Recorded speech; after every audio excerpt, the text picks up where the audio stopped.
What if we only spent our money with black-owned businesses? Just think about this for a second. We spend about $10 million a day in this country. That's just getting gas, going to work, eating, just regular stuff, groceries. What if we really did build our own stuff up? Black Wall Street was very successful, and I think it would have been much more successful had there been social media, internet footage, cameras, things to actually give us security. One thing about social media and the internet and everything being exposed today, I think the blessing in it all is the fact that everything's on camera. Everything comes to light. So it kind of is working out in our favor that when we go to a protest and you see people bringing out stuff out their book bags to throw stuff inside of buildings, or you have people recording people that are actually setting these cars on fire and they're not black people, that works out in our favor. Okay? If we say we were to build our own community, we were to just go ahead and build our own everything and work and live amongst each other, spend our money amongst each other, what's the odds of the same thing happening again with cameras? We could have drones, you have satellite footage, you have security cameras. We could be our own security. Like, come on now, we can build our own military. The NBA and the NFL in itself, we could have our own leagues. If we had our own black leagues that could compete with the NBA and the NFL, could you imagine how much money they would generate in the first year only? Because we'd win. We'd win. So let's just start there. Because the stereotypes, all the stuff that we've had to deal with, it's one thing to laugh or joke about it, but it's another thing when you put it into perspective. We spend some money, okay? We're gonna spend some money on some stuff. Why don't we make our own stuff and spend it with each other? And we gonna run fast. We are strong, okay? We are determined, and we will win.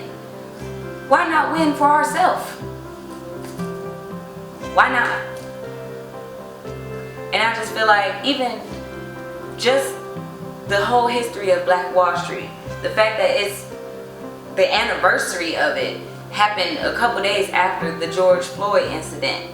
The fact that all of these incidents that have happened, Tamir Rice, we have Trayvon Martin, we have Sandra Bland, we have Philando Castile, we have so many names. We have so many names. So many sons and so many daughters that nobody fought for. Why not fight for ourselves? Why not? And then it's sad because I feel like it's a lot of the younger generation that are asking these questions. Why? What's the point of voting? Well, why would nobody talking about black people kill black people all the time? Why do you hate your own people that much?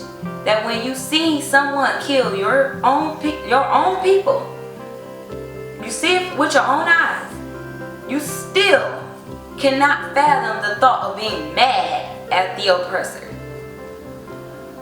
That is a lot to think about. That is a lot to think about. And I want everybody to really think about this.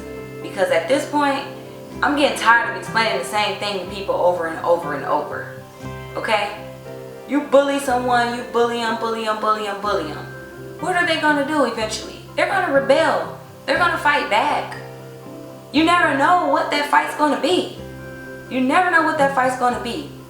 And my people, I understand we are mad and we have every right to be mad. And I understand, trust me.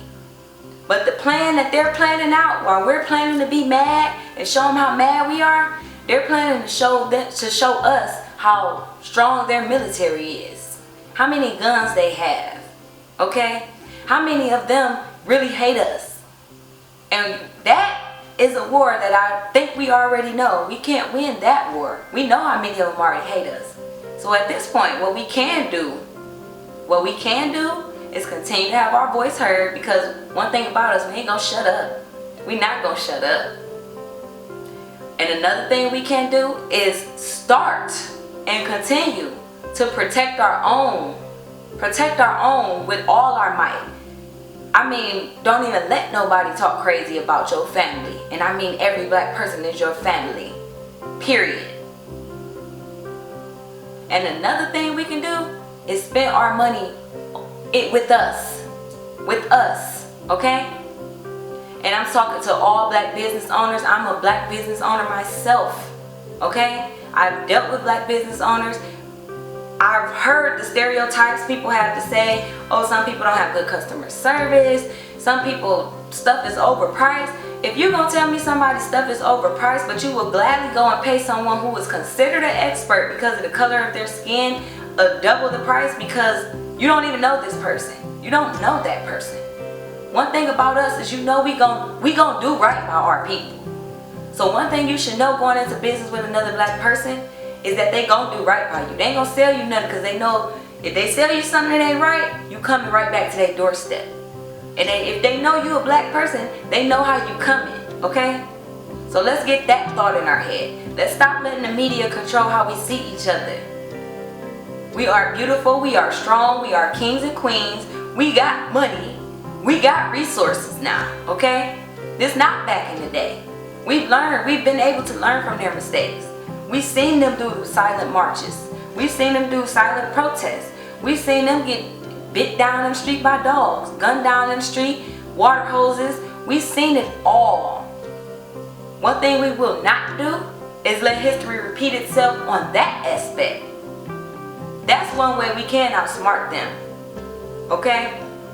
I'm not saying to silence your voice. Keep your voice heard. These social media outlets, you will be heard. Don't think because they barricade these streets and bring the National Guard and the police that we gotta shut up and that's it.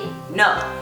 This social media, this freedom of speech we have, it's gonna keep on rolling. It's gonna keep on rolling. Okay? You keep getting these videos out there. You keep exposing what's going on. You keep telling how you feel. Somebody gonna feel it. Somebody is gonna feel it. I don't care if it's the most racist person you ever met in your life. This time right now, this is the time. This is our time. Okay? They gonna feel it one way or another.